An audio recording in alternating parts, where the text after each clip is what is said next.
দর্শক, ঢাকা বিশ্ববিদ্যালয়ের টিএসসি এলাকায় আছেন আমাদের সহকর্মী আপেল শাহরিয়ার। তার সাথে সরাসরি যুক্ত হচ্ছি। শাহরিয়ার, শোভাযাত্রায় নগরবাসীর অংশগ্রহণ এবং নববর্ষের বর্ণিল উৎসব উদযাপন সম্পর্কে আমাদের জানান।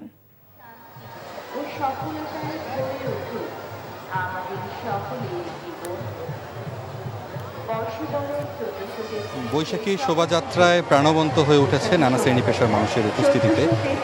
সেটি চারুকলা অনুষদের সামনে থেকে সেটি বহরটি বের হয় এবং সেটি ঘুরে টিএসসি পার হয়ে দোয়েল চত্বর এবং দোয়েল চত্বর দিয়ে ঘুরে বাংলা একাডেমি হয়ে টিএসসি পার হয়ে এখন যদি দেখতে পাচ্ছেন যে মোটিভ করা হয়েছে পাঁচটি, তার শেষ যে মোটিভটি যদি দেখতে পাচ্ছেন একটি ঘোড়া, সেই ঘোড়ার যে বহরটি এবং তার পিছেই সাধারণ শিক্ষার্থীরা রয়েছেন ঢাকা বিশ্ববিদ্যালয়ের এবং সাধারণ মানুষ এর পিছে রয়েছে।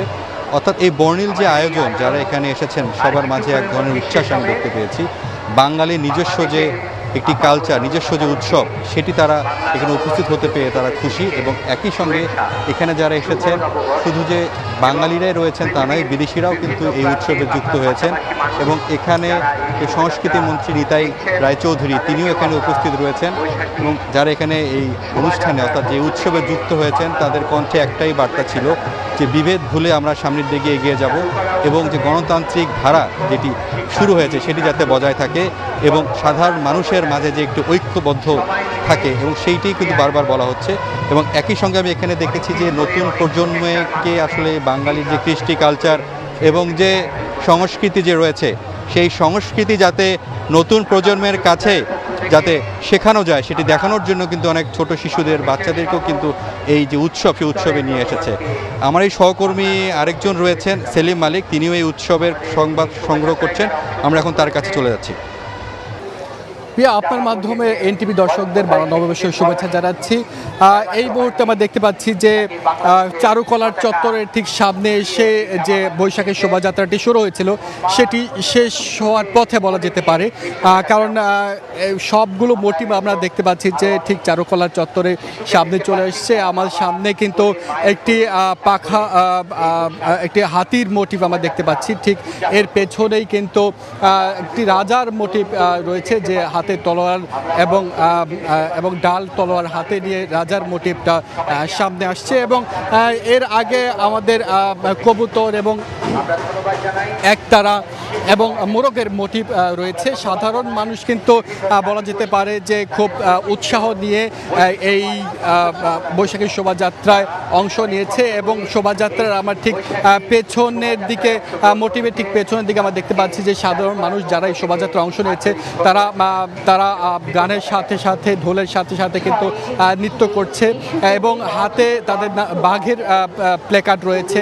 এবং এইখানে বাঙালি যে পোশাক, সেই পোশাকগুলো পরে কিন্তু বিশেষ করে ঢাকা বিশ্ববিদ্যালয় এবং দেশের বিভিন্ন জায়গা থেকে এবং বিভিন্ন কলেজ, বিভিন্ন শ্রেণী পেশার মানুষ কিন্তু এই শোভাযাত্রায় অংশ নিয়েছে। এছাড়া দেশের পাশাপাশি কিন্তু বিদেশে বিভিন্ন দূতাবাস এবং যারা বিভিন্ন কাজে বাংলাদেশে কর্মরত রয়েছে তারা কিন্তু এই শোভাযাত্রায় অংশ নিয়েছে। এবং সবার যেটি প্রত্যাশা, আমি সবার সাথে কথা বলার সুযোগ হয়েছে, তারা বলছে যে যেহেতু একটি গণতন্ত্র ফিরে এসেছে 17 বছর পর, এই গণতন্ত্র আরও সুসংগঠিত হোক এবং এবছরের যে প্রতিপাদ্য, সেই প্রতিপাদ্য কিন্তু নববর্ষের ঐক্যতান, গণতন্ত্রের পুনরুত্থান এবং সেই গণতন্ত্র আসলে অনেক দিন টিকে থাকুক এবং দেশে সবার মধ্যে শান্তি ফিরে আসুক। এবং এই মুহূর্তে কিন্তু আমরা দেখতে পাচ্ছি যে মানুষের কিন্তু ইনকাম কমে গেছে এবং বাজারে নিত্যপণ্যের দাম অনেক বেশি। এছাড়া সারা বিশ্বেই কিন্তু এক ধরনের যুদ্ধ পরিস্থিতির একটি আবহ দেখা যাচ্ছে, মধ্যপ্রাচ্যের যুদ্ধ চলছে বলা যেতে পারে। তো সেই অবস্থায় তাদের প্রত্যাশা যেন সারা বিশ্বে একটি এই নববর্ষের এই প্রাক্ক্ষণে যেন সারা বিশ্বে শান্তি ফিরে আসে এবং সবাই শান্তিতে বসবাস করতে পারে, সেই প্রত্যাশাই কিন্তু আসলে এই যারা এইখানে শোভাযাত্রায় এসেছিলেন তাদের প্রত্যাশা। তো সবাইকে নববর্ষের শুভেচ্ছা জানিয়ে এখান থেকে শেষ করছি। ঢাকা বিশ্ববিদ্যালয় থেকে বৈশাখী শোভাযাত্রার খবর জানছিলাম।